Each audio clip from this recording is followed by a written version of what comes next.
What's going on, and welcome to Joe's Geek Show, the video series where we talk comics.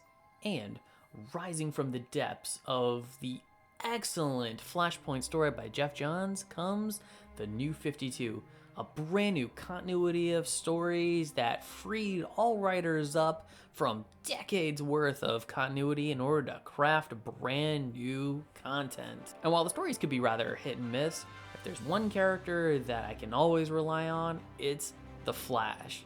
This is the New 52 Flash, Volume 1, Moving Forward.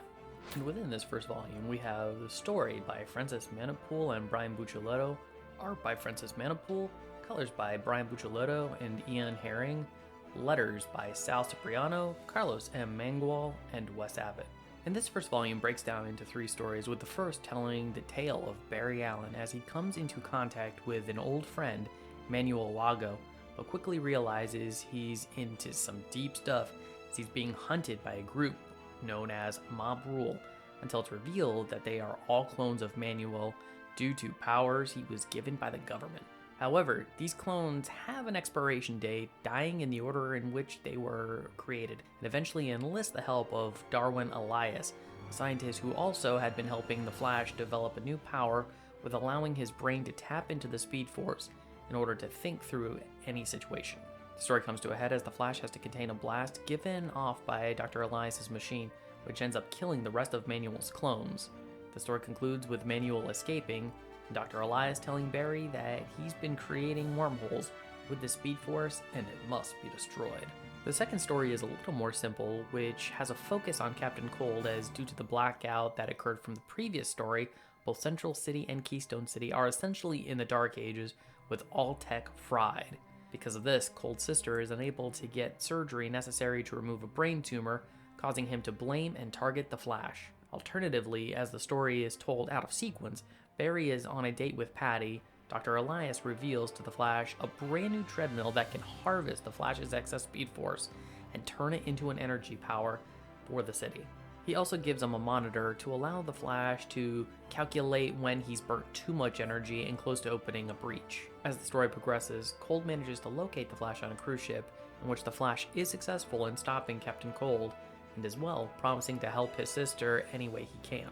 Unfortunately, Barry goes past the monitor's limits, and he loses Iris and a few others in the breach that opened up into the Speed Force, as well as Patty believing that Barry is now dead. This follows up with Barry heading to the treadmill where he runs into the Speed Force. We get a page of Gorilla City. Snart's sister's surgery is successful, and she's angry with him for something he did.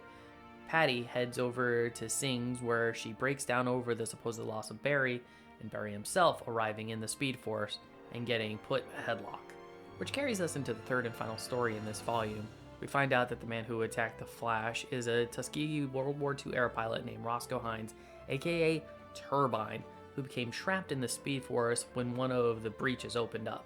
After some time, he becomes less antagonistic and starts showing Barry around the Speed Force and begins answering questions as well as revealing information about the Speed Force that not even Barry knew. Things like Barry's identity as the Flash, how Barry is what keeps the energy of the Speed Force in check, and that he's not the one actually causing the breaches, but in fact, it's Turbine causing them as his attempts to break out of the Speed Force and return home. This results in another confrontation between the two as Barry makes an attempt to run them both out of the Speed Force, resulting in an explosion in which we then see Iris West and the other survivors as Iris finds one of the Flash's sound receptors. The book concludes back in Gorilla City, where Grodd is to fight his father to the death for the throne. After a quick but brutal battle, Grodd is victorious, becoming the new king of Gorilla City. And to be honest, when I first picked up the New 52 Flash, I really didn't know what I was expecting, because for years and years and years and years, Wally West has been my Flash. So really, outside of the original Rebirth and Flashpoint, I really didn't know much about Barry Allen. And I gotta say, this book fantastically teaches me quite a bit about this character. And also, what better way to get to know Barry than through the interaction of our other characters? For one, we've got Barry's new girlfriend, Patty Spivot, who he works with inside the CSI crime lab, and I really like her. She's fun, spunky, and got that sort of hot nerdy girl vibe going on. And really, the idea of Barry also dating a woman that started off disliking, but later on in the book starts to really loathe the Flash is a very interesting way to go about it. Because I imagine as this storyline continues that Barry's gonna be getting put into some very awkward places because he knows that he's the Flash, and most likely, if Patty found out, may just break up with him. I mean, he's already been in a couple weird spots here, primarily because she's believed him to be dead twice now. Which also gets me wondering how eventually this relationship is gonna end. Is Barry gonna break up with her? Is she gonna break up with him because he comes clean about the Flash? Or are they just gonna Gwen Stacy her out of the story? Because one thing we all know, this relationship does not last and cannot last because Flash does need to be with Iris. And speaking of Iris, she's there. I mean, of course, she's still the uber attractive, go-getter type of reporter who's crushing on Barry and is always chasing that next Flash story.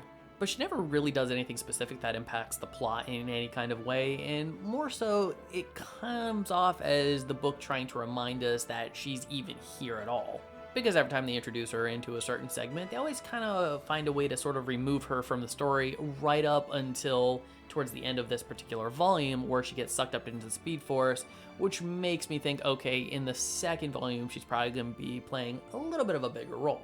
But with as little as she had to do within this story, it almost makes me wonder why they didn't just wait to introduce her to begin with. Sure, she can have some fun little banter with Patty for a little bit until that relationship between Patty and Barry breaks off, but at the same time, at least within this current volume, that's really all she's good for.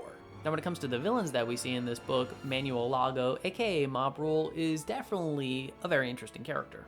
He's sort of like an extreme version of Multiply Man because instead of just being able to multiply, he has to hack off his limbs in order to make it happen. But also having a character that's connected to Barry and can give us those flashback sequences and experiences that he had with Barry, as well as seeing how Barry interacts with him in the present day, really does help not just define Manuel as a character, but also giving us more insight into Barry. Then we've got Captain Cold, and Captain Cold is Captain Cold. But he's a little bit different than Captain Cold from the past because this Captain Cold doesn't need his discount Mr. Freeze gun. Instead, the writers decided to just give the rogues powers. So now Captain Cold is a full-on cryomancer who can just shoot ice. And like other iterations before, Captain Cold isn't a completely heartless person. He's a guy that has a bit of a moral code where he tries, okay, we shouldn't really hurt any civilians unless we absolutely have no choice. Like in this instance, his entire motivation is just to more so get vengeance on his sister or try to save his sister. And once Barry stops him and he gets the full story, he's like, yeah, of course, man. I mean, sure, you're one of my villains, but I'll help you out. And it is sometimes nice when you have a villain that kind of has a code of ethics, at least until the Year of the Villain storyline in Joshua Williamson's run where he just goes full on crazy. And if you want to know more about that story, you can check that out right up here. And when it comes to the third villain, Turbine, he's not really so much of a villain as he is just a victim of circumstances. I mean, the guy was a World War II pilot who just happened to get shot up into the Speed Force, and he's been stuck there ever since. So you can imagine years upon years upon years of isolation really did this guy no good, but he does have some cool wind powers. Sure, there's some confrontation between him and Barry, but, you know, the guy's just trying to get home. And I'm pretty sure, given his introduction now here at the very end of the volume, he's gonna figure into the next story, which is, of course, going to focus on Gorilla Grodd. And how's this interpretation of Gorilla Grodd as a villain? I don't know, we haven't seen him do any villain things yet, because it's more just him getting set up, but he's definitely brutal. And also, one of the things that I really like about this book is the exploration of Barry's powers with the Speed Force. I mean, one thing we know about Flashes and Speedsters is that they can run really fast, so fast, in fact, that they can break the sound barrier, and if they go fast enough, can break the time barrier. But how does the Speed Force affect the mind, which was a question that was brought up here within the first story. And it was Dr. Elias who did an examination on Barry and told him that, hey, you use the Speed Force for your body primarily to move your muscles and accelerate things so that you're able to move at these high speeds, but you can also unlock the Speed Force within the mind. This gives Barry a very interesting superpower, which is more or less to kind of see into the future so far and kind of look at things that are about to happen so that he can act accordingly. And for a little bit, it looks like that this is going to be a very useful power and a very useful skill, especially in his current battle going on with Mob Rule. Unfortunately, when we actually get to the battle with Mob Rule and he attempts to use his power, it turns out there's one small little side effect. While Barry is looking into the future and all the possibilities in order to somehow beat Mob Rule, in reality and current time, he's just standing there. And as such, it almost costs him his life as he just narrowly misses a bullet to the brain. And I think this is a very interesting idea to sort of have Barry explore different uses for the Speed Force instead of just running fast. And I'm very interested to see in later volumes if he's able to develop this power or use this power again. If nothing else, it may help him remember an anniversary that he forgot. He goes into the future with his mind, sees either Patty or Iris or whoever he's dating at the time extremely mad because he didn't get flowers or chocolate. Well, not anymore. And when it comes to the art aspect of this story, I mean, it's Francis Manipool on art, Brian Buccellato on colors. I mean, do I really need to go any further than that? It's great. The art looks great. The colors are vibrant. The line art is just really good. So many moments in this book. I mean, I could just use them as pinups on my wall. So overall, I do gotta say, this is a good start to the New 52 Flash, and I am ready to crack open Volume 2. So the New 52 Flash, Volume number 1, moving forward. What did you think about this book if you've read it, or if you've read, say, the single issues? Did you like it? Did you not? Or if you were like me, what did you think about the transition of Wally back to Barry? Please leave your comments in the comment section below. And if you like this video, I'd love it if you'd smash that like button, share it with some friends, subscribe if you're not subscribed already, and ring that notification bell for more comic book content.